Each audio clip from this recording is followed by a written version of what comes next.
How's it going? Thanks for tuning in. Today I wanted to talk about two of the more common coverages, common types of policies that a lot of business owners, executives might have. Professional liability, sometimes commonly referred to as errors and omissions insurance, E&O insurance, and then technology errors and omissions insurance, Tech E&O. My name is Brian. I'm an independent insurance agent based here in Michigan, Metro Detroit specifically. I work with businesses on their commercial insurance programs, liability, workers' comp, commercial property, auto, all of that, and then also individuals and families with their personal insurance, their home, their auto insurance as well. Today, professional liability, E&O versus Tech E&O. The main differences between the two, who's going to need each type of policy. Professional liability, think accountants, engineers, architects, consultants, real estate agents, and this is going to provide coverage. Think any time that your advice could cause financial harm or your work could cause financial harm to a client. The easiest and most basic example to think about would be an accounting firm that maybe files the client's taxes wrong. The client then gets penalized. The client then sues the accounting firm. This is where professional liability insurance would step in. Now, Tech E&O. Think about everything that professional liability insurance would provide, but also it includes cyber coverage.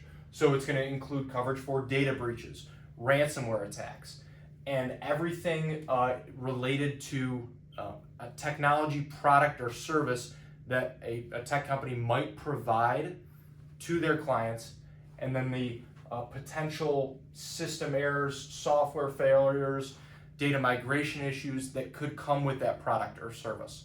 So it's additional coverage on top of the existing professional liability coverage, really through that cyber. So companies that might need this, software companies, SaaS businesses, managed service providers. If you're doing any sort of tech consulting work, cybersecurity firms, a lot of times if you are working with larger companies, maybe like a Cisco, you could be required to carry technology, Tech E&O insurance. But even so, even if you're a startup software company, Tech E&O is going to be the policy that's going to be your base policy, because it's going to provide that professional liability coverage, but then also cyber. A good policy is going to include first party and third party cyber coverage. So first party would be any direct costs that your business incurs through a data breach, through a ransomware attack. And then also the third party costs and the legal defense costs that could come with that type of claim. So really these are the basics around the differences between these two types of policies, who's going to need each. If you have any specific questions around professional liability or Tech E&O, if you need, whether you need one or the other, I would love the opportunity to work with you and see if our team can help. There are a lot of ways to get a hold of me. They should all be in the description below. If you have any questions, feel free to leave a comment below or reach out directly. I'm pretty easy to get a hold of. And again, if you like the video, feel free to like, share, subscribe. I'd appreciate it. And again, if you have any specific questions or need help getting one of these policies in place, feel free to reach out. Would love the opportunity to work with you. Thanks again.